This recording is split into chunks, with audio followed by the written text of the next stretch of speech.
Very warm welcome to Good Morning Kenya. I'm Jane Wamboy. Glad you are with us this morning. It is the 9th day of April 2019, 2020. Why am I taking us back? 2020, and we are glad you are with us. Of course, we have nothing but a fantastic show coming up in not too long.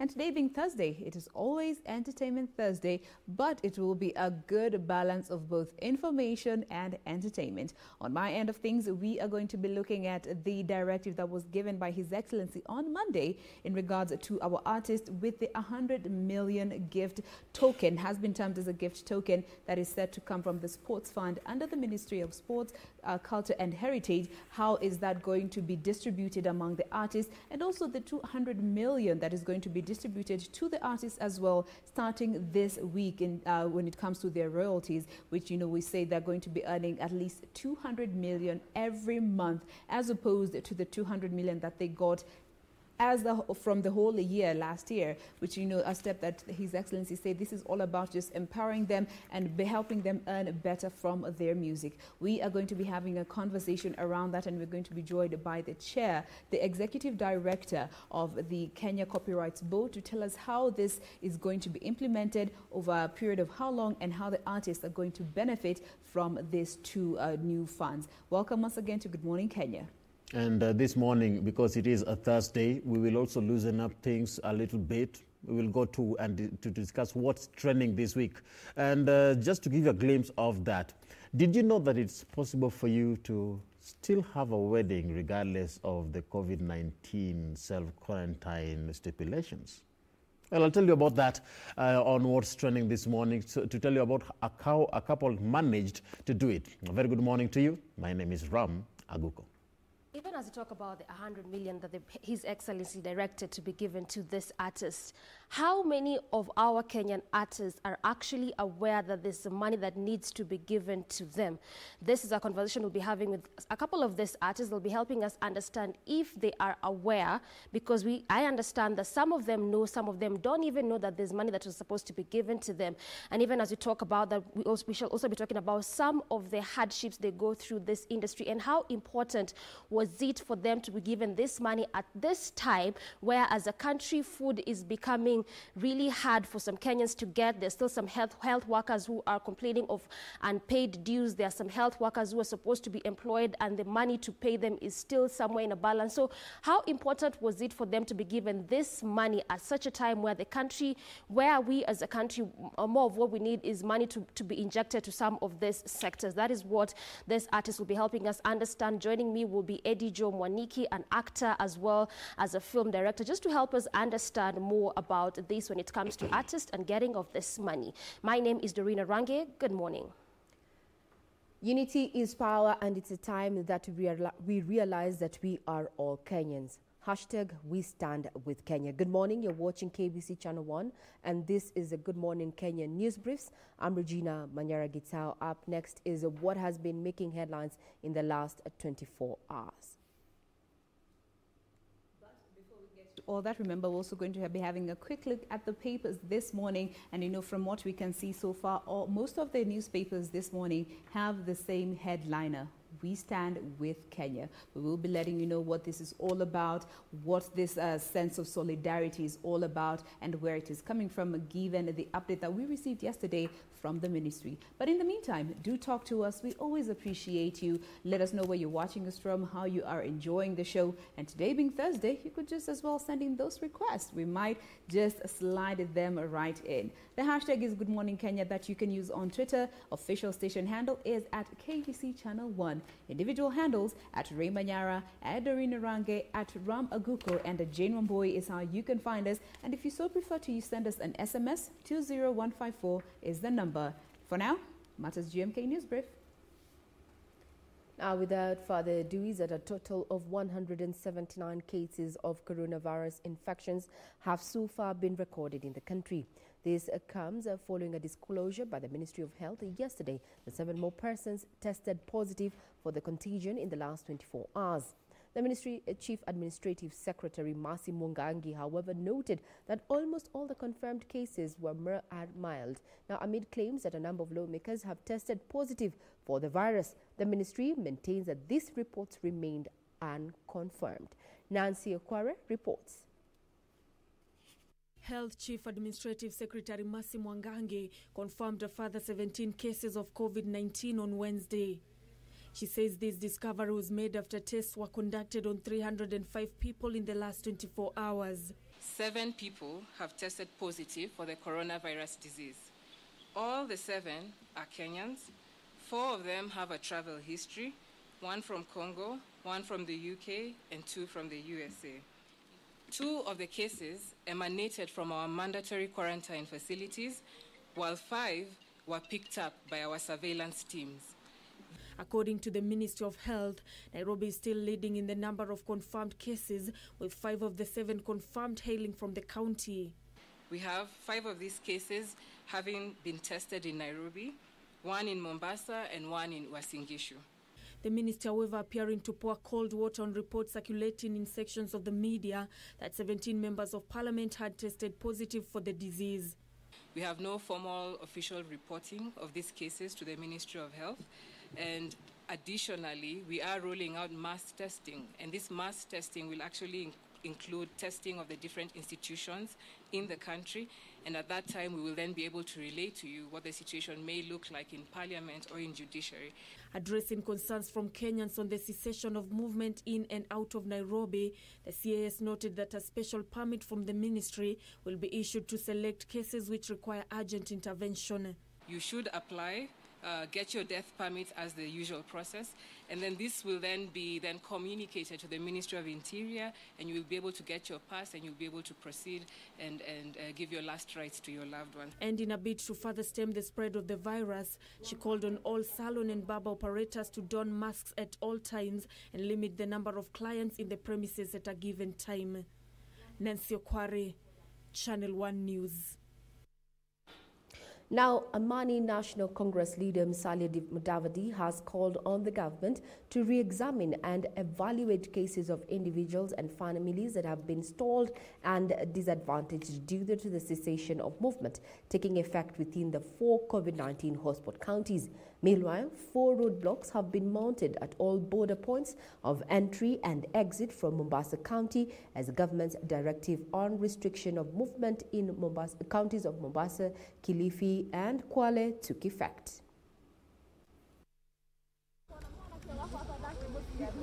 With the government restricting movement from the Nairobi metropolis, which has been identified as one of the COVID-19 hotspots, commuters have devised ingenious ways to beat the directive.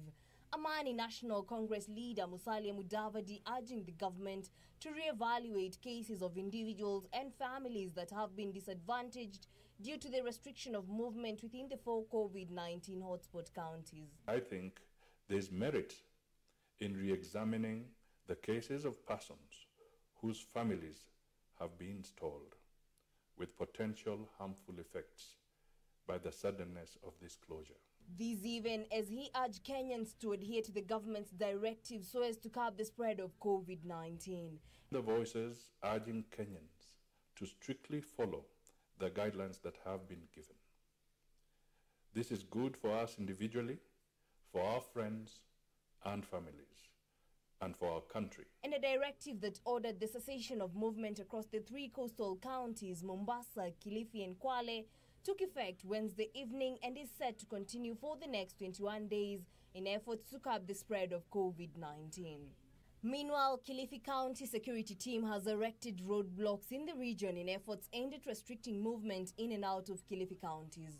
Eka several roadblocks kwa Sabaki, River. Na officers watakuwa check kila mtu akiingia pale, wana check. Na kama akubaliwa kuingia, tutamregesha pale nitakana aende. Hakuna mtu atakubaliwa kuingia Kilifi County na kutoka.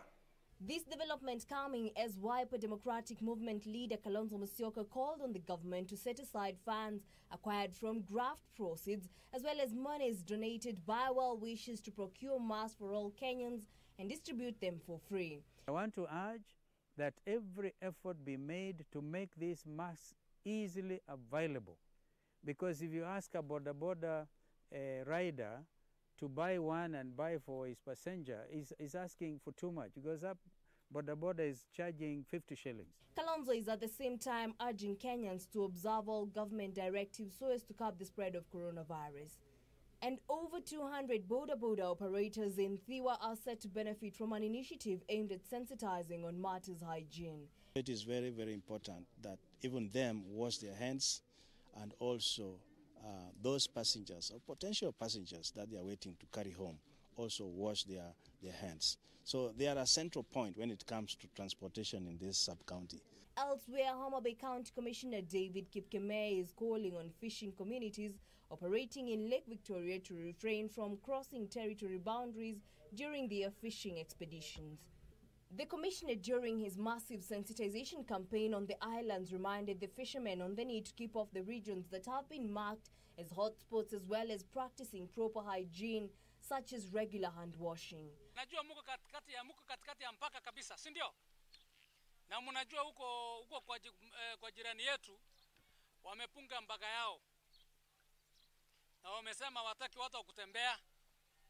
So ningependa kuwaomba na kuwasihi, wacha tukuze ujirani mwema na tuheshimu sheria ya wale. Kama walisema wataki watu, nyinyi msiende huko, nyinyi mukae nyumbani. Finally, Githunguri Member of Parliament Gabriel Kago has called on well-wishers to contribute to the COVID-19 disaster kitty to help fight the coronavirus pandemic ravaging the globe.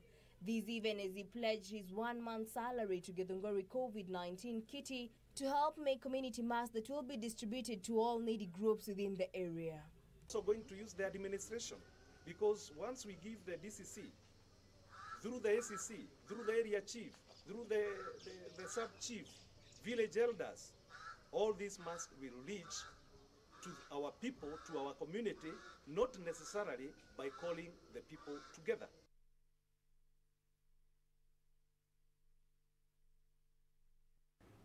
Now, Senate's ad hoc committee on coronavirus disease is recommending taxation reprieve for health workers and landlords to allow the latter to lower the cost of house rents.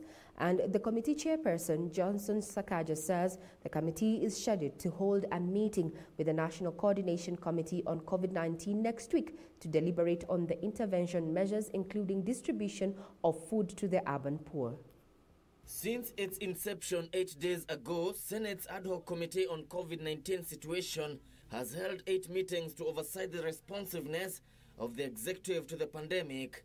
So far, the committee chaired by Nairobi Senator Johnson Sakaja giving thumbs up to interventions introduced by the government and change of lifestyle by Kenyans. We wish to greatly thank His Excellency the President Uhuru Kenyatta and his team, the line ministries, and all of those involved in the efforts being taken by the executive so far to protect the lives of Kenyans. The senators, however, are exploring more measures that will cushion Kenyans from economic and social pains caused by the pandemic. The Senate committee recommending a reprieve on taxation of health workers and waiver of payments of rental taxes levied on landlords, as well as reduction of levies charged on tenants. A reprieve on the taxation of frontline health workers. At this time, we need to give them some financial reprieve as well, and these are measures that Parliament can take together. And we've set representation to the Ministry of Finance to see, in addition to the measures spelled out by the President in his address, what can also be done to cushion, because many households, the biggest chunk of the expenditure really is rental. But this will be done also considering that the landlords also depend on that income. The committee is set to meet the National Coordination Committee on COVID-19 next week to deliberate on these and other intervention measures, including distribution of food to urban poor. We recommend that more thought be put out to the issue of food supply to ensure we do not cut off urban areas from food supply. The committee further wants Parliament and county assemblies to provide online facilities to members to ensure continuity of legislative calendar. This is a time when representation of the people, leadership and solutions are most needed. Parliament remains the institution constitutionally mandated to oversight the actions of both levels of government, to represent the people of Kenya, and to legislate measures that are needed at such a difficult time. not being able to meet physically, as has been the case, should not curtail the constitutional rights of Kenyans to representation. Dismissing media reports that 17 MPs could have contracted the coronavirus disease, Senator Sakaja cautioned media and social media users against spreading fake news. Kevin Washira, Channel 1 News. Now, the Council of Governors Chair Wycliffe Oparanya says the council plans to provide conditional grants to county administrations to enable them recruit additional medical staff to boost ongoing efforts to fight the coronavirus pandemic. Oparanya says the move is set to be effected by 16th of April and will ensure counties are adequately empowered to deal with cases that may be reported in their respective jurisdictions. The COG also wants the national government to provide personal protective gear to security personnel manning quarantine areas to reduce the risk of infection. With several counties having reported at least one case of COVID-19, I went to the treasury to look for money for counties. Council of Governors Chair Wycliffe Oparanya says the council has now shifted its focus to aiding the fight against coronavirus in counties. Oparanya says the council will facilitate counties to employ additional health workers to boost their capacity in the wake of COVID-19 outbreak. To address the gaps in human resource, the national government is supporting counties and is going to give them conditional grants to recruit additional 5,500 health workers in different cadres to post manpower at all health facilities. As I talk now, county public service boards are carrying out recruitment of these staff to report to their workstation by 16th April 2020. Oparanya also wants security personnel guarding quarantine areas provided with personal protective equipment to reduce chances of exposure to the virus. And our frontline soldiers are the health workers and the people who are in security. So we must make sure that these people are actually protected. This even as he supported government guidelines aimed at containing the spread of the pandemic, even as he called on those with pre-existing health condition not to shy away from seeking medical services. Patients with chronic conditions such as cancer, diabetes, HIV continue to be attended to in our health facilities. We encourage wananchi not to shy away from seeking medical attention if they have other ailments. Counties are doing what is possible to ensure the supply of medicines is not interrupted during these hard times. The 2020 devolution conference that was set to be held on 20th to 23rd of April in Makueni County has also been postponed, with a new date set to be communicated later in the year. For Channel 1 News, I'm Gladys Mongai. Now, authorities in Wajir County have enhanced surveillance in the wake of reports that the two persons who tested positive for COVID-19 disease in the neighboring Mandera County had spent time at one of the hotels in the town in Wajir. Now, the Wajir Health CEC, Ismail Isaac, says the public health officials have been tasked with conducting contact tracing for those who interacted with those particular patients. Wajir Town, a fumigation exercise targeting public places including markets, bus termini and buildings is ongoing as Wajir County government steps up efforts to contain the spread of coronavirus. We want to make sure that busy places like markets, Huduma centers, health centers, county commissioners' offices, the high streets are fumigated so that we can get rid of the virus. This heightened state of precaution coming moments after two positive cases of coronavirus were reported in neighboring Mandera County. The two are said to have made a stopover in Wajir County before proceeding with their journey to Mandera County.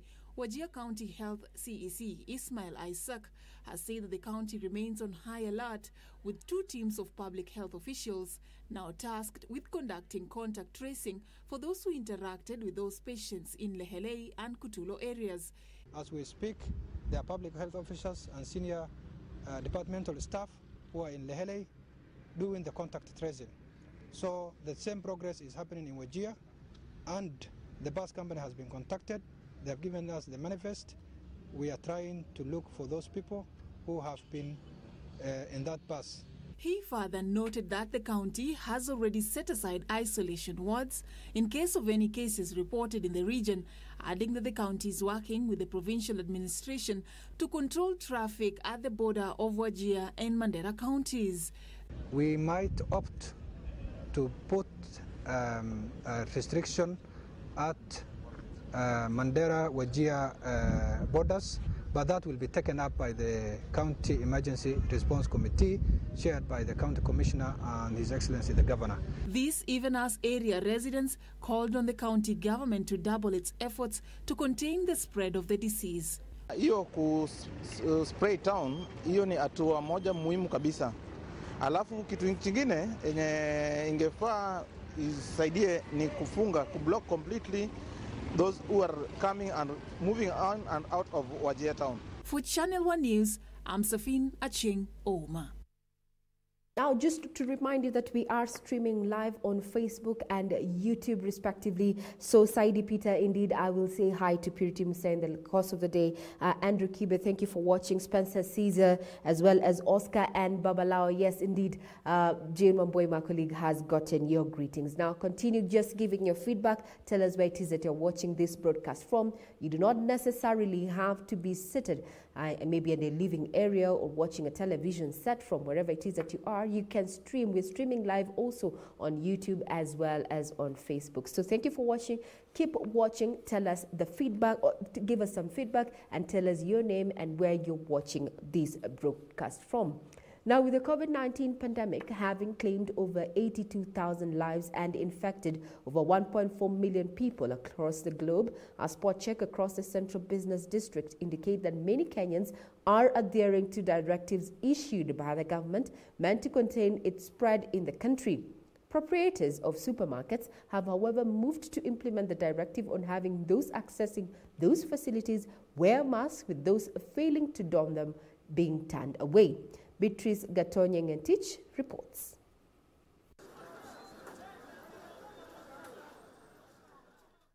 These are indeed unique times in the country, and more so in the capital, Nairobi. To say it is not business as usual is an understatement. Stringent measures have been put in place to contain the spread of coronavirus in the country. Places frequented by Kenyans, such as supermarkets, are playing their part. Not leaving anything to chance, these retail outlets are keen to ensure that everyone intent on shopping is donning a mask.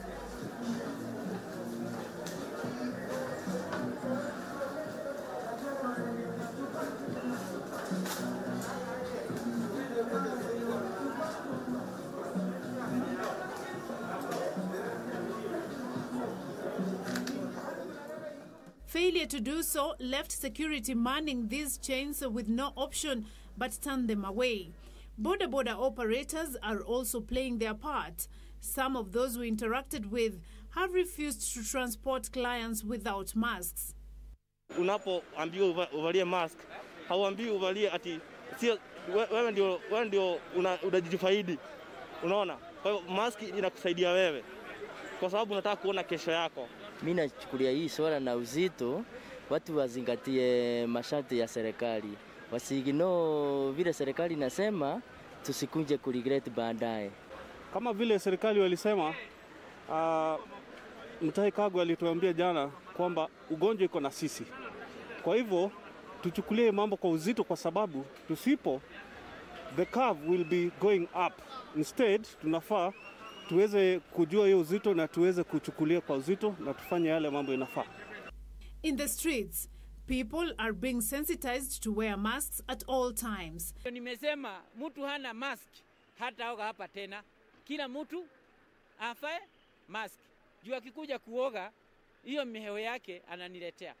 Others have gone out of their way to pass this message to all who find themselves in public places, even as public distancing is encouraged. Samson Waithaka is one such person. I met him in the streets of Nairobi Wednesday afternoon. By use of placards, he's driving home the message of adhering to directives issued by the government.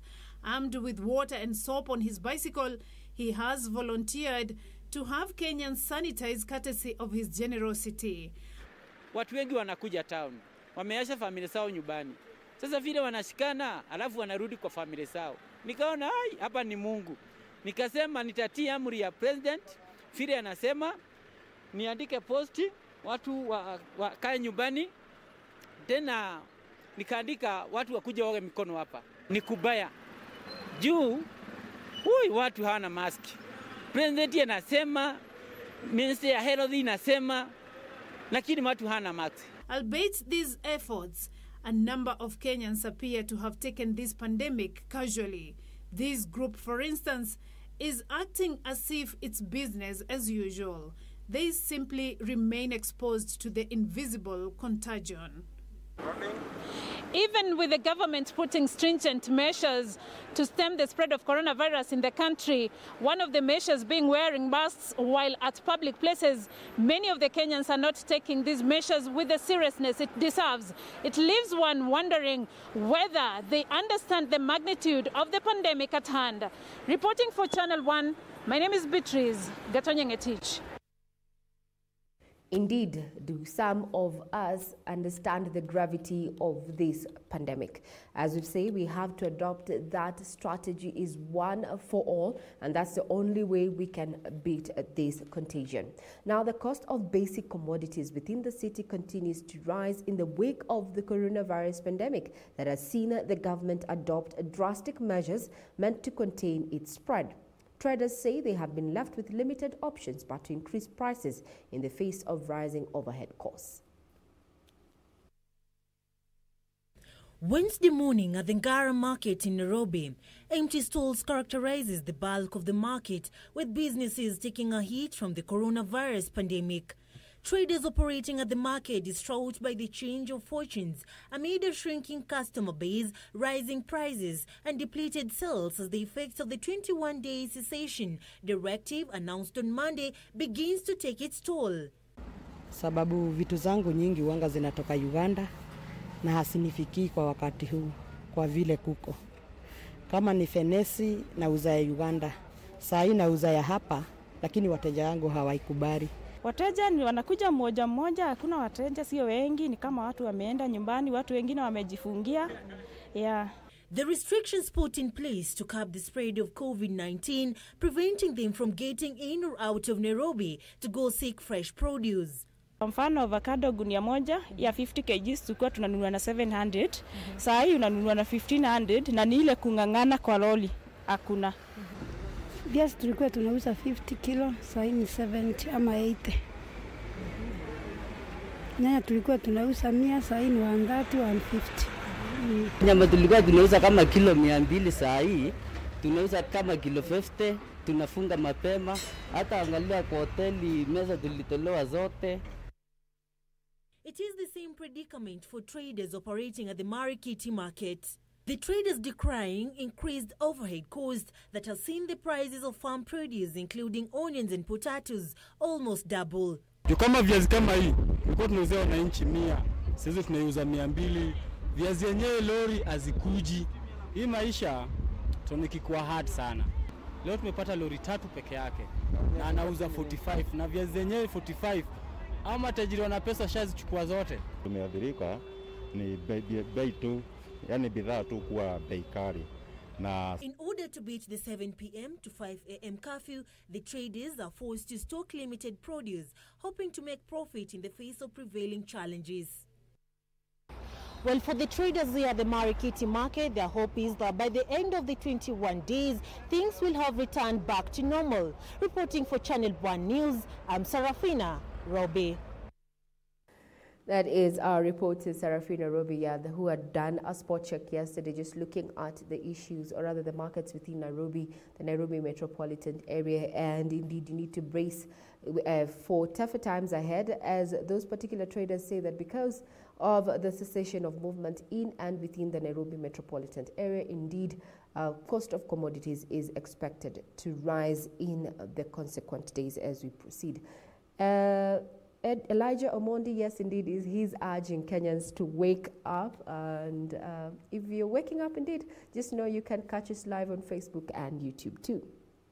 Now, Now, the COVID-19 pandemic has hit the economy hard, with some employees being forced to take salary cuts while others have been placed on forced leave. Families that were earlier surviving on 2 incomes having to adjust to a new reality, with pressure piling on couples as they try to feed or rather fend for their families. Our reporter Caroline Kamau engaged a mental health expert on the need for open communication in marriage to navigate through the tough times. Thank you so much for your time. My name is Caroline Kamau. Today we continue with the conversation of mental wellness, and we will delve into relationships. With us again is John Odegi. John Odegi is a counseling psychologist, and he'll help us with this conversation. At a time when COVID-19 pandemic has struck the entire world, relationships are strained. Let's just talk about couples and marriages and how best we can be able to navigate at this very, very difficult time for most Kenyans. Let's take a look at communication and just how important it is for couples now to communicate, have proper communication at this particular time. At times, what's really coming out strongly, especially now when we are in our homes, I think it would be so challenging to communicate if we had other previous issues which are still pending to be sorted. But either way, I don't think it's what you say, it's how you say it that really matters. Because you find that in most communications, in partners, you find that they might want something or they might want you to do something, but the question is they lose it in how they say it. So I think it's important for us to relook at how we say things. So we need to listen more, and we need to also to look at the how of the things that we say to our partners. Yeah. Another big one, of course, now we've had layoffs in certain organizations, pay cuts are coming, and nobody knows what will happen in the future. Finances in relationships, and I know there are arrangements in marriages where some men take on the bigger role, the bigger financial role, but now here comes a situation where maybe a man has been laid off. Just how best do couples deal with finances in relationships? The partner who has probably lots of finances, or who finances are probably so many things in the relationship, has a lot of say or power in the relationship.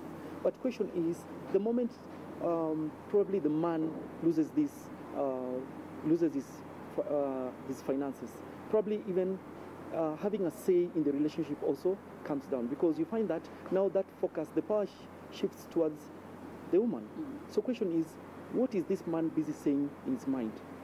So we need to sit down and just negotiate on how we can support each other in an empathetic manner. So it's not a time whereby now probably the other partner will take advantage of, like, hey, you know what, I have a bigger say now because I'll be taking care of most of the finances in the relationship. I think it's a time for us to sit down and just negotiate on how we can balance things in the relationship when it comes to finances. And also, let's not also leave our kids behind. Kids also have a say. Let's also explain to them in ways that they can understand that, you know what, right now we have limited finances, and we have to do away with some other aspects of probably some other aspects of probably on things, some other luxuries. Exactly. Yeah. So we need also to make our kids understand that we might do away with some luxuries right now. So we need also to bring everyone on board in this communication. Yeah. You brought about kids and how important it is also to involve our kids in the decisions that are made moving forward. Yes. But normally, it's mothers, it's women who are left to take care of the kids. Yes. Here comes a situation where now the father also has to spend a lot of time at home. What happens now? It's very important for everyone to come on board and to support each other. I don't think kids only belong to mothers. Kids also belong to fathers. And that also brings to question our role modeling to our kids. If we find out that probably fathers cannot help in the house, probably they just put their legs on the coffee table and probably the newspaper, or maybe with the remote control, what are we communicating to the boy child? And question is, what are we also communicating to the girl child? If the girl child is raised up by a father who did not probably take a role in their lives, so basically that is also going to create a very big impression in their lives, and also how they relate to men in future.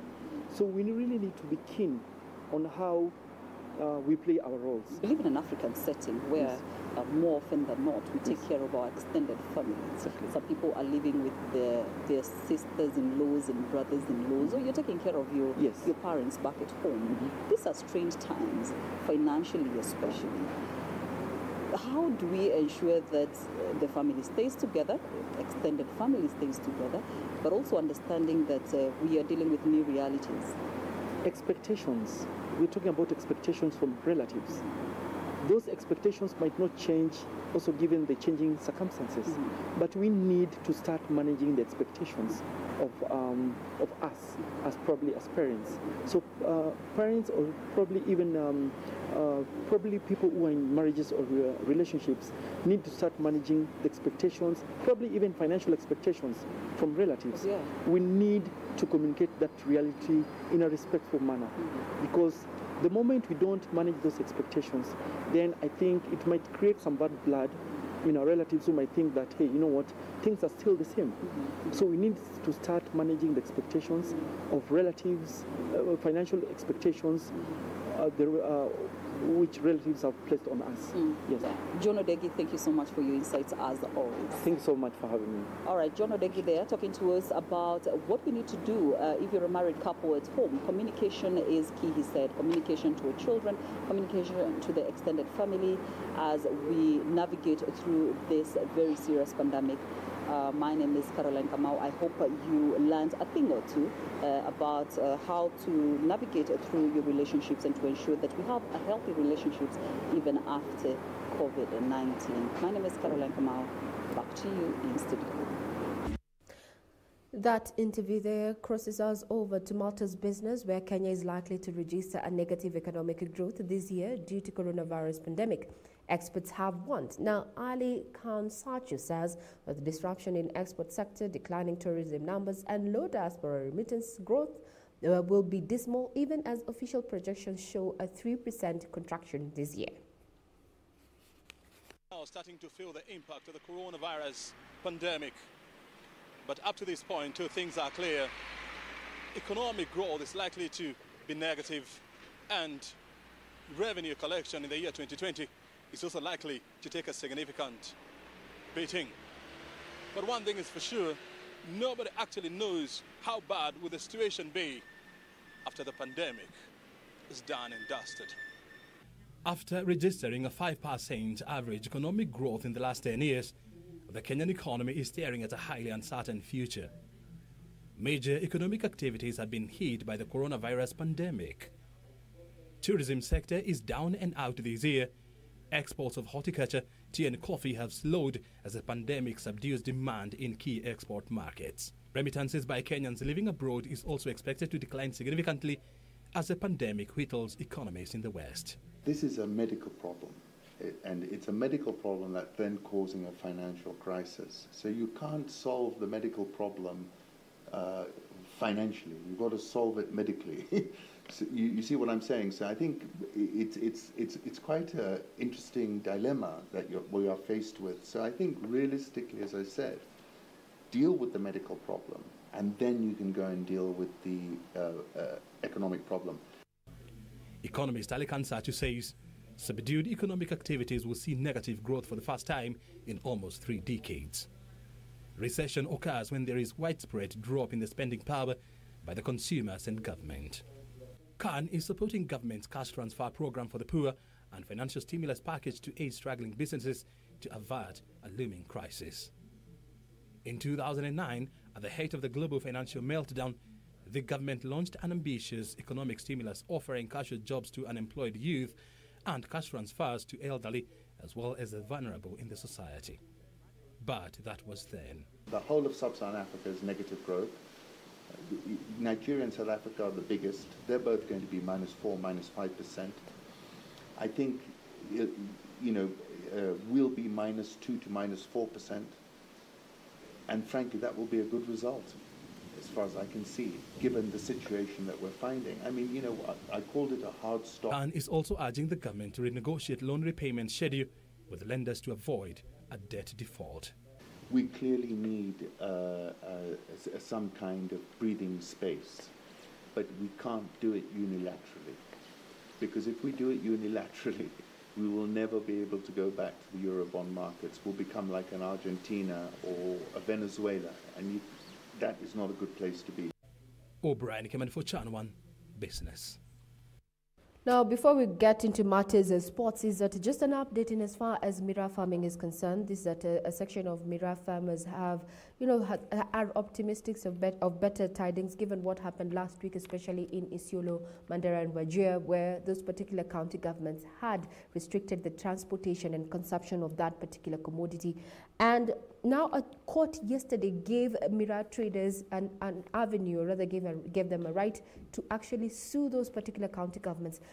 This comes also after the president's directive that on food and cargo transportation, that this needs to continue as normal, irrespective of the cessation of movement directive in and out of Nairobi. We'll be keeping tabs on that. Remember, in 2014, when the ban of exports to the UK of Mira is that a few farmers are yet to recover from that. Some of them have diversified into other cash crops, but still some continue to rely on the growth and the sale of Mira for their livelihood. So indeed, these are tough times. Now, crossing over to matters sports, is that golfers will not be allowed to access golf clubs for any service following the directive by the Kenya Golf Union to close all golf clubs due to the global coronavirus pandemic.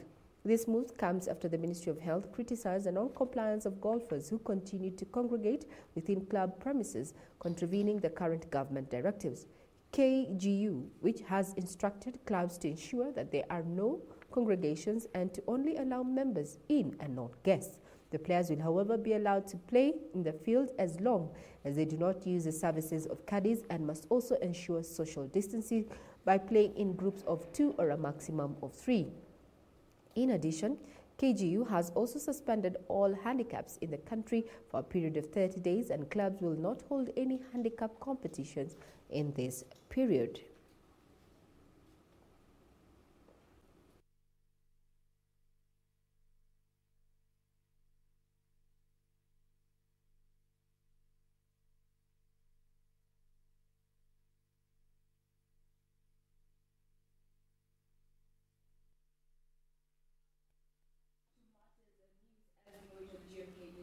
But my colleague, Doreen Arange, is ready to bring us up to speed with what she has, or rather what the People's Daily has in as far as news. Remember, yesterday we had a very interesting front page that cut across all major, or rather all other dailies, as it were. And today, also in a long while, we've seen over 3 major dailies having the same headline. And the title is, at the top, is "We Stand with Kenya."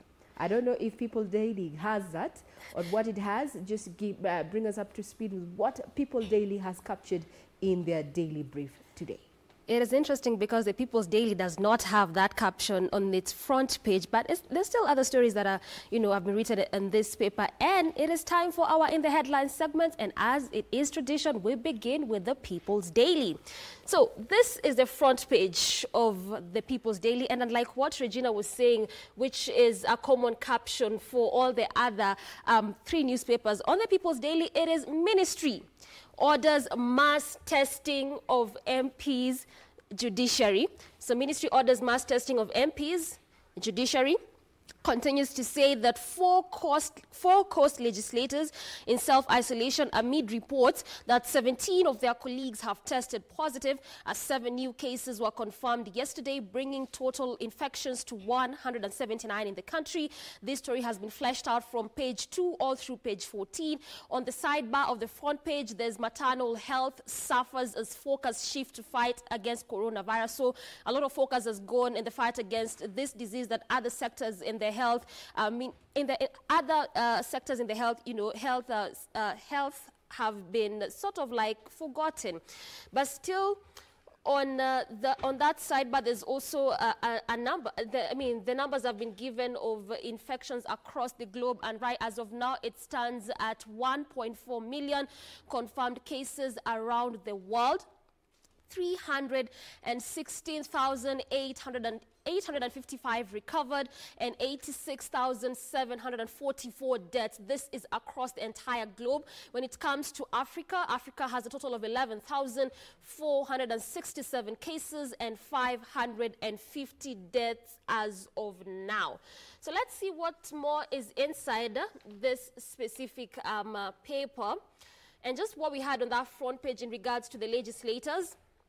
Parliament and Judiciary set for mass virus tests, whereby lawmakers and staff at Parliament buildings will be tested for COVID-19 as the government embarks on mass testing in different public institutions. So this exercise, which will be extended to judiciary, will help to ascertain the number of infections in the two arms of government. Now, this decision is in regards to the response of reports that at least 17 MPs had tested positive for this coronavirus disease. So this mass testing is just in a bid to contain this disease, even as the reports are out there that 17 MPs could have actually tested for this disease. Still sticking with coronavirus, state considering home care for mild coronavirus cases. And so yesterday, Kenya confirmed 7 more cases, just like I'd mentioned earlier, which brings the total to 179 confirmed cases in the country. And even at that, 2 more people were discharged after testing negative. So at least that's a ray of hope, even in as much as, yes, we recorded 7 more cases that brought the numbers to 179. So at least 2 tested negative. Even at that, so the Health Chief Administrative Secretary, Mercy Mwangangi, said that at least now they will now be embarking on home care for mild coronavirus cases. And this is what she said, and I quote, "One of the measures we are looking to deploy in the coming days is home-based care protocol, where for mild cases we advocate for home-based care." So what are some of the guidelines, even as they advocate for home-based care? That story has been written in detail there in that specific article. Also, Kilifi leaders, 16 cops tested negative. So Kilifi County leaders and 16 police officers who came into contact with Area Deputy Governor Gideon Saburi have now completed their 14-day quarantine period, with one MCA and his wife testing positive of this COVID-19. And that's where there are talks to see how the courts will handle this case, because he violated the self-quarantine rule measure that had been put in place. But even at that, the Rabai MP also, Kamoti Mwamkale, who recently interacted with the deputy governor, which is Saburi, also has tested positive for this virus and is currently in hospital. So you can just see the number of people in this specific county who have been infected as a result of coming into contact with the deputy governor, that is Gideon Saburi. This is now in regards to the locking in of the Nairobi Metropolitan, as well as the 3 other counties which are now being regarded as hotspots of this disease. And so now some neighboring counties, if I may say, are now grappling with issues of getting just essential services because of this locking. And so we are out of essential services, say metropolitan neighbors, residents living in areas neighboring Nairobi Metropolitan area, which was sealed off on Monday by the government, are grappling with lack of essential services. And some of these services include banks, markets, and hospitals, after they were blocked from accessing towns where they have been accessing this, where they have been getting these services. Like I mentioned, Nairobi Metropolitan area has been locked. Actually, people cannot move in and out of Nairobi Metropolitan area. So the neighboring areas are now complaining of lack of getting this essential services. So let me just read for you these neighboring areas. So this include residents living in Gatanga, who have been relying on Thika Town, where some run businesses were locked out of the town after the president directed that, there be a roadblock there.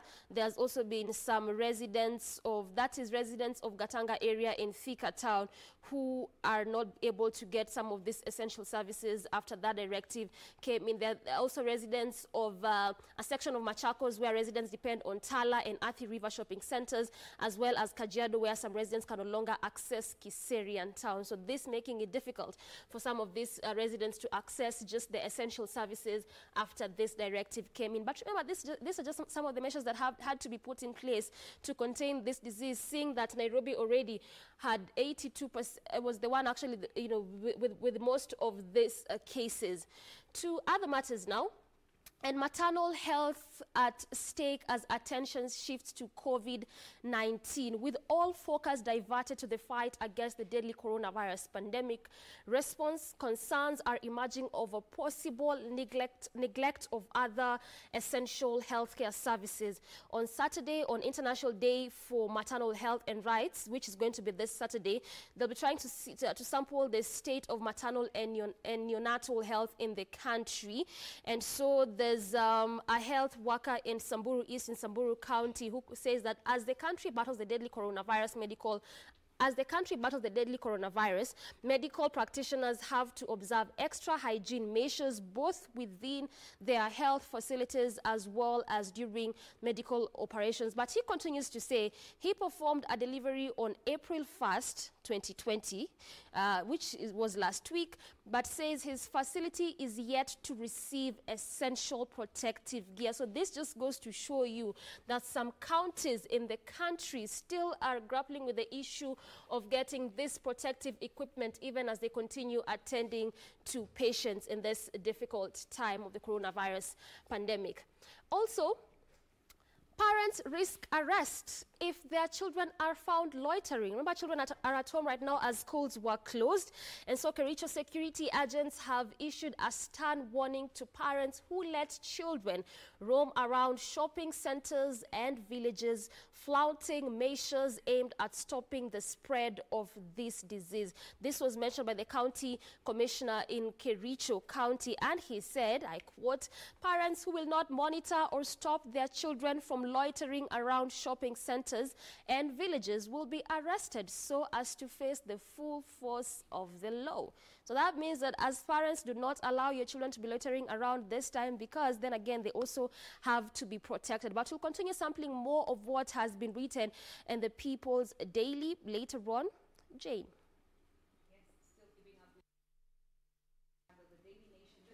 And as I had mentioned earlier on, at least from the Daily Nation, the Star, and the Standard newspaper, they all have the same headline, which is an editorial piece just showing the solidarity among media houses this morning, with the main headliner saying, "We stand together, we stand with Kenya, #together." And that story has been written in great detail inside the paper. It covers about 2 pages. The commentary covers about 2 pages inside the dailies. We'll also be seeing how many pages it covers in the other papers, but as for the Daily Nation, it covers 2 solid pages here, just reassuring Kenyans, when we stand together, there's so much more that we can do as a people in spite of these tough times. They'd say that, this is the biggest fight that Kenya has had to face post-independence, in our post-independence existence. Our lives are on the line, the economy is threatened, and our culture and way of life are all imperiled. So that is the main headline on the front page of the Daily Nation today. You can also get to see the difference, how it has been sampled on the other papers.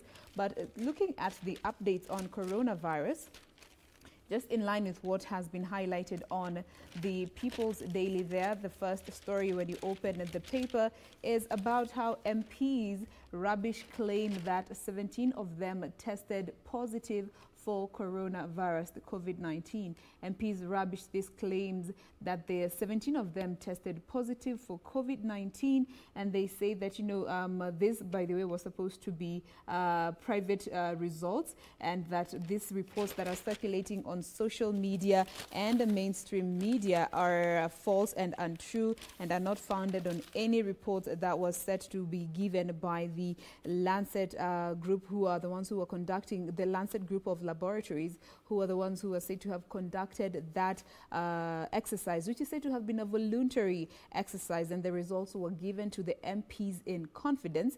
And where is it?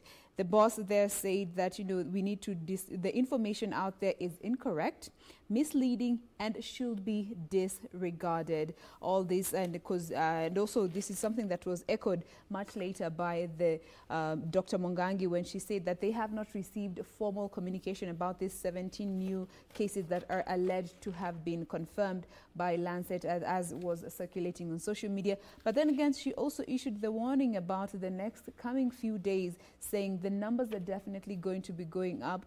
Giving the update yesterday, as of yesterday, the numbers were at 179, but the projection still stands. In the next 2 to 3 coming weeks, the numbers are set to go up, and of course emphasizing that we're going to be needing home-based care protocols to be put in place, because if the numbers continue going up as per the projections, the hospital facilities are going to be strained, and therefore we're going to be resorting to home-based care protocols for patients who are exhibiting mild to moderate symptoms, and those guidelines as to how you can do that, which are of course in line with the World Health Organization, are going to be communicated within the next 24 hours as of yesterday.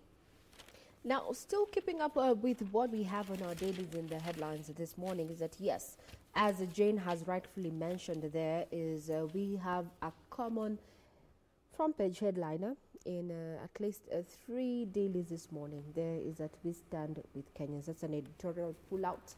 Similar one you'll find on the Star is the one that you'll get on the Daily Nation, as well as a Standard. Now, a story there yesterday that was carried and trended yesterday on the Star about the testing of 17 MPs and senators who allegedly tested positive. Now, in reacting to that, while the CAS, that is Mercy Mongangi, was giving her address in the afternoon, there is actually now a follow-up of sorts that MPs and staff are set for mass COVID-19 tests, and this will take place on Wednesday, and others to be examined as the government rolls out mass test is the judges, the magistrates, as well as the court clerks. This indeed was a story that brought Kenyans together more or less. Just thinking, is the results expected to be made public? Should they be made public? That's a conversation that has been going on, and that is that. And there's also the disruption of the parliament calendar. And there's an expert comment there at the far end where Duale, there, leader of majority, is quoted saying that MPs will be facilitated to attend the Tuesday sitting. Now, that what was cancelled was a special sitting that had the approval of the speaker based on a request by either the leader of majority or leader of minority. In this case, it was I who asked for the special sitting because of certain government business relating to COVID-19. For special sitting, the law says the speaker has the powers and may approve or cancel such a sitting in consultation with the leadership. However, the Tuesday sitting is mandatory. Just more details to that. Remember, there was that particular sitting of the National Assembly and the Senate too that was postponed indefinitely until further notice, that has set the National Assembly as well as the Senate to a still spin there.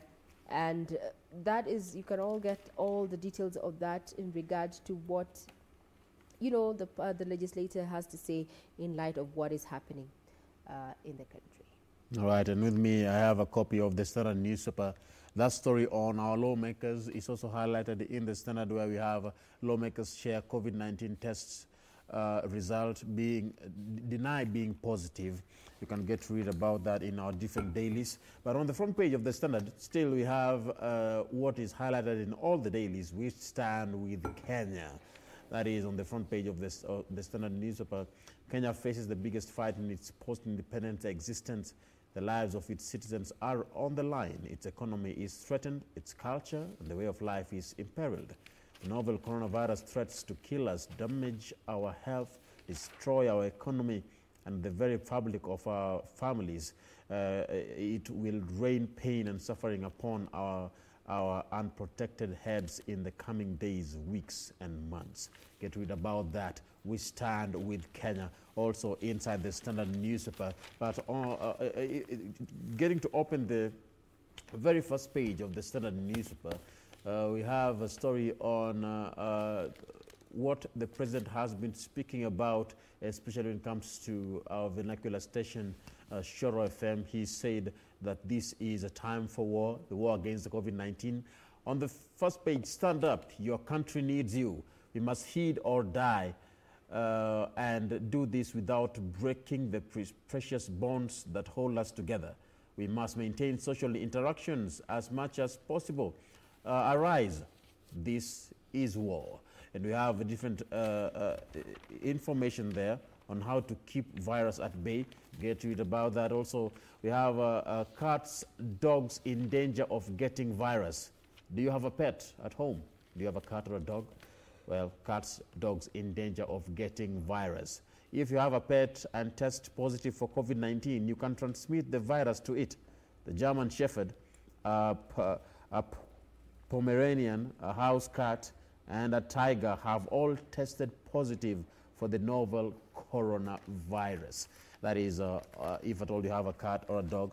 But still on how the virus affects the nation in terms of the religion, we have highlighted there, we have clergy say faith under great test this Easter. All over the world, people are waiting for anything that will bring them a sense of normalcy. Archbishop Sapit says coronavirus has awakened the reality that even science and the economy that has always offered comfort to the masses can crumble. Clergy says faith under great test this Easter. That is on the coronavirus inside the Standard newspaper. All right, now let's still keeping up with matters to do with coronavirus. Coming to the Daily Nation, we have been seeing the Ministry of Health as well as the President giving us directives and guidelines as to how we can best protect ourselves during this time. And here on the Daily Nation, it talks about, how what happens when leaders fail to step up, and of course sampling what has happened in various countries across the world. And just to read but a few of these bubbles here, we have the United States, where it says here, President Donald Trump ignored early intelligence and expert warnings on the potential threat of COVID-19 to the U.S. and therefore failed to take action that could prevent the virus from getting into the country or minimize its effect if it ever got there. Now he is blaming others, including the World Health Organization, and today the U.S. is the global epicenter with 399,929 cases and having recorded over 12,000 deaths. That is just what happened in the United States.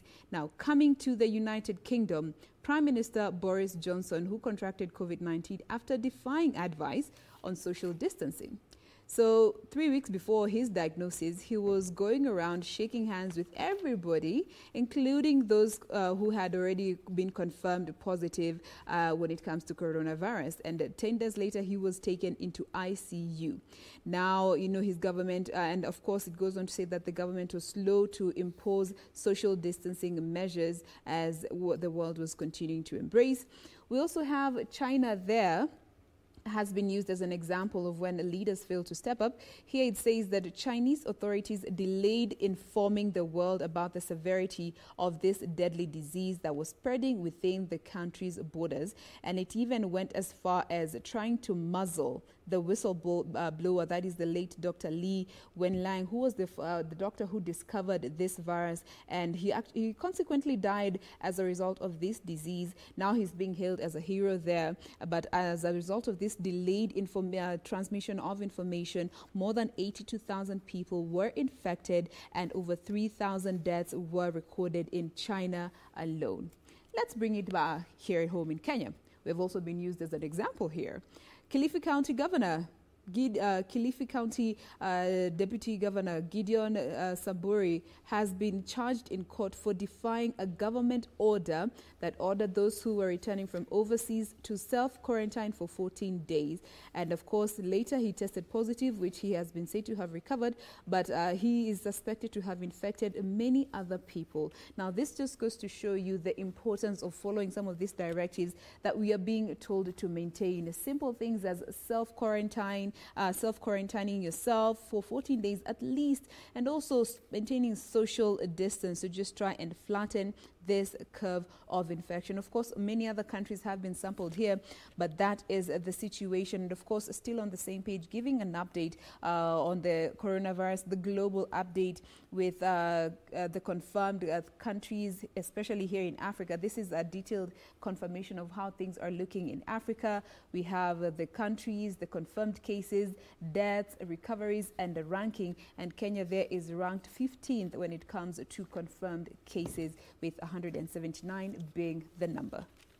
Now, still keeping up with what we have on the Star this morning is that there was a question in regard to the president's speech there that gave numerous directives about the movement in and out of the Nairobi metropolitan area. There was a question about families being allowed to bury the dead and those who have, business, especially when it comes to healthcare here in Nairobi. Now, yesterday, there's a story here, a confirmation or rather clarification, is that families in locked counties to be allowed to bury their dead. Now, bereaved families in Nairobi, Mombasa, Kwale, and Kilifi will be allowed to transport their loved ones for burial outside the counties. That is according to Interior Cabinet Secretary Fred Matiang'i. That he said yesterday is that, however, this is subject to case-to-case review by police and security agencies and must be done outside the dusk to dawn curfew. He further continues that patients from outside the restricted area who need emergency treatment in Nairobi will also be allowed to access the capital city. That's an article there with further directions in regard to movement in and out of Nairobi as per the president's directive there to just stem the spread of the contagion that is COVID-19. Now, on the big pool is that I'm sure you remember slain Ivy Wangeshi. Yes, it is 1 year since the gruesome murder of Ivy Wangeshi. And question is, what lessons have we learned? Or rather, what lessons for jilted lovers a year on from Ivy's murder? There, pictured in that particular story, or rather that pull-out on the Star, is Ivy Wangeshi's suspected murderer Naftali Kinothia moments after he was arrested over the killing of the medical student in Eldoret on Saturday last year. Remember, he was subject to a mob justice there, and it's the police who intervened. Otherwise, he'd be dead too. So one of the lessons there is that life goes on. And as far as gender-based violence is concerned, and even the strongest feeling fade. You have a life, you had a life before them, and you'll still have one after them. It may be difficult to accept in the heat of things, but time heals. That is advice, especially for those who have been jilted by their lovers at a time when gender-based violence is rife, especially among the youth. This is an article, if you'd care to read. Just ask questions about how do we place the value that we place on our relationships that we have. There's also some advice there. Seek therapy. Talk to people. Vent. Write it out. Sing it. As I write this, I feel better, and I also find solace in songs like Take a Bow by Rihanna. That is just the author there, or rather the writer, that is Neil Samwen, trying just bring some humor into this. People are still dealing with issues of relationship, and there our reporter Caroline Kamau earlier there had just had a sit down with an expert just to talk about issues of mental health, especially during this quarantine time. Imagine a spouse or spouses together during this time, all of them home, but they're not having a conversation. Indeed, the tensions are high, and we need to talk better, have better communication channels going forward. On how the COVID-19 is affecting different sectors. Inside the Standard, we have Global Labor Agency wants employers to shield workers. After COVID-19 was declared a pandemic, medical insurers warned they would not cover costs of treating it. International organizations want staff well covered against coronavirus and compensated should they get infected or should they die. And there is different info on how to make a fabric face mask. Remember, employers should consider the novel COVID-19 an occupational disease for their workers. That's what they say. They say that the International Labour Organization has recommended that. Global Labor Agency wants employers to shield workers. That is a story highlighted on the welfare of our workers. But still on how the COVID-19 has affected other places. Landlord removes roof in rent row with tenant. An interesting story in Nakuru, where a house owner says the pandemic should not be an excuse for delayed payment of rent. The man says his plea to be... So according to the tenant, the man says that the tenant says his plea to be given time to pay up was ignored. So the landlord in Nakuru is on the spot after he tore off the roof of his tenant's one-roomed house over delayed payment of a rent of, get this, 3,500. Come home, no roof. That is inside. That is in the Standard newspaper. They say causing a storm in a teacup. A storm in a teacup. Unatoa roof ya nyumba na ni yako. Now, coming back to the Daily Nation here, it's a bit sad, but there are still people who are failing to follow the directives, and this now puts our children at risk. And this is in regards to Matiang'i's warning to errant teachers who are secretly gathering learners for lessons against the health guidelines. And he says they're going to be arrested.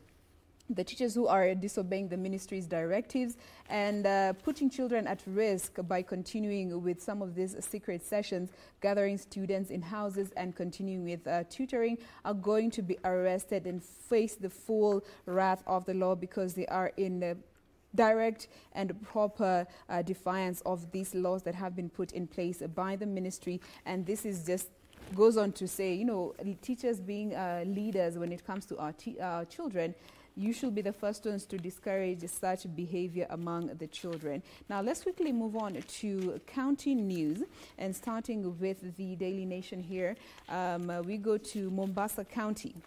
Now, in the past week, or rather the better part of this week, Mombasa has been quite at the forefront in terms of trying to fight against COVID-19 with the installation of a spraying booth. Now here it says the county is seeking to install bigger spraying booths after the success of the pilot testing phase. The sanitizing booths will disinfect thousands of ferry users who are crossing the Likoni Channel after the end of the one-week pilot phase. It is said to spray at least 12 people at a time, disinfecting the whole body as they make their way into the ferry. It is said to be a potential game changer, and it is a disinfectant without microbials that are harmful to the human system. And at this rate, we need a bigger machine. And also, it was compared to the effectiveness of the hand washing units that were put at these stations as well, saying that, you know, most people are reluctant to wash their hands. They feel like, you know, it is a waste of time because they need to get to where they're going fast. So they opt to not wash their hands and prefer this disinfectant. And during this pilot phase, most people were embracing this idea, saying they looked at the efficiency of the tap and this booth, and they definitely do support this new move. These prototypes are said to have costed at least 900,000 to build and install, and it only took 4 days. to fabricate this whole. But when it comes to quality standards, it is said that yes, they do meet the disinfectants that are being used. They do meet the quality standards that have been stipulated by the World Health Organization. And again, it is highly effective against the coronavirus. But still, when it comes to temperature test, it is still going to be observed. It will be mandatory for everyone to be tested to have a temperature check before you even get to use the booth. So you can read more of that and how other counties are being encouraged to take up this idea. And, they do say that bigger ones are going to cost more because they want to have bigger ones that are going to be having a capacity of at least 500 people in a matter of minutes. Spraying 500 people in a matter of minutes. Let's see if other counties are going to adopt the idea. Well, now, still on the counties, and we're looking at the area of Nyanza region, is that we see there is a story about what Governor Witi is ordering fumigation of Lake Victoria vessels against corona. Islands are accessed by people from the East African nations, all three, and that all have reported cases. Now, the fumigation of the vessels operating Lake Victoria are to begin, or rather began yesterday at Mbita Point. After the governor there, Homa Bay Governor Cyprian Awiti, issued their directive. This is just to ensure that less interactions there, and also just to ensure that those particular vessels are free of those microbials that could be spreading, or rather aiding the spread of that particular contagion. Now, crossing over to Kisii. Now, as per the announcements by Kagwe in his daily brief yesterday, is that Kisii Governor James Ongwae says that no coronavirus case has been reported in the county. Now, quoted there is that he is quoted saying, "I have consulted with the Ministry of Health and confirmed that the COVID-19 case, which was reported by the minister, is not currently, or rather does not currently reside in Kisii, but whose county of origin is Kisii." That is according to the governor there. He added that the person who tested positive had traveled from Dubai to Nairobi and was quarantined in a city hotel where his samples were taken.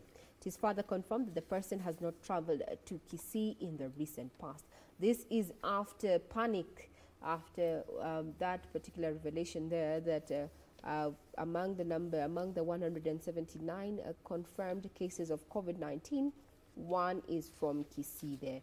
More details pertaining that story is put there, so you might as well just want to read. That is what is happening in Homa Bay as well as Kisii. And as we come to a close in the paper of the Star as is concerned, just an encouraging story, especially from the sports area, is that yesterday we talked about Wazito FC and their Swedish billionaires saying that they are not going to take, or rather make their players or any affiliate to Wazito FC take pay cuts during this situation. It seems that the bankers have also been spared. Is that KCB boss insists that players will continue to receive their full salaries. That's a story of encouragement there, because COVID-19 has affected literally everything, and it's good to see some corporate entities, private sector too, just coming out to just stand with their workforce, saying that this is something that was unprecedented and they're going to stand with them because they have dependents to back at home. All right. Now, in the world news, it's not a newspaper, we have highlighted on the coronavirus story. Coronavirus, African leaders back WHO boss against Trump. Coronavirus, African leaders back WHO boss against Trump. We have U.S. President who was threatened to freeze his country's funding, saying the organization had, and it is on quote there, missed the call, end of quote, on the coronavirus pandemic. That is in the world news. In Beijing, we have Africans kicked out of Chinese hotels, and hundreds of African residents and businessmen in China's southern city of Guangzhou have been evicted from hotels and apartments as local health officials roll out a testing campaign for COVID-19. And in London, the Prime Minister getting better in intensive care. That is in London, in the world news segment of the Standard newspaper. And finally, in the world news, in Wuhan, highlighted in the Standard, Wuhan ends virus lockdown after 11 challenging weeks. About 55,000 people expected to leave the disease epicenter on first day. This came as China's northern city of Sulfane ordered restrictions on locals over another wave of infections. Relief as new cases go down. Wuhan ends virus lockdown after 11 challenging weeks. So for Wuhan in China, they are seeing a light at the end of the tunnel. A light that we have all been looking forward to as a human race. Now, as we bring this segment to a close on this end of things, looking at the world news on the Daily Nation is that IGAD is set to give each member at least 10 million shillings to help stem the spread of coronavirus. And this was made, this decision was arrived at after the number of countries that have reported cases having risen to 420 by Tuesday evening, and this money is said to go towards helping the health ministry get more essential items as they try to lower the rate of infections in their countries that have reported cases so far. And of course, this reminds me also what is happening in Machakos County with Governor Mutua giving out cash tokens to health workers. He's going to be giving out cash tokens ranging between 5,000 to 20,000 monthly allowances to all health workers in his county during this time that we are in the COVID-19 pandemic through until we put a hold on this situation. So kudos to all those who are supporting our medical brothers and sisters who are at the forefront, risking their lives just to be able to find a way for the rest of the population. Dee. Well, yeah, and I want now to sample some of your feedback. Our Facebook, just like Ray had mentioned earlier, live on Facebook, live on YouTube, KBC Channel 1 TV on Facebook. Our Twitter handle is at KBC Channel 1 TV. Our individuals handle at Jane Wamboi, at Ray Manyara, at Ram Aguko, and mine at Doreen Arange.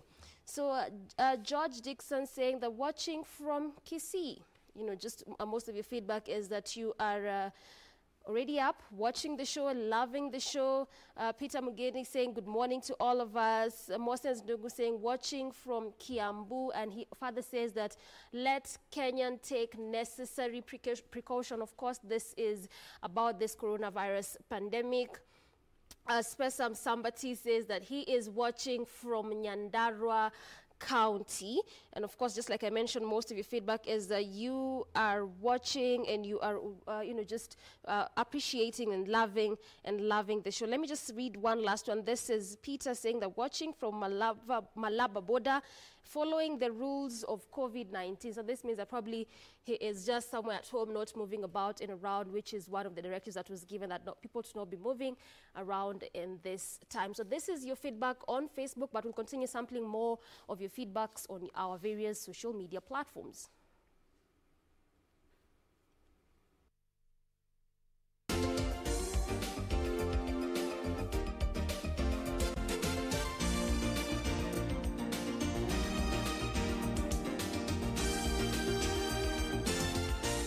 Tumepigwa na janga duniani, limetutetemesha kama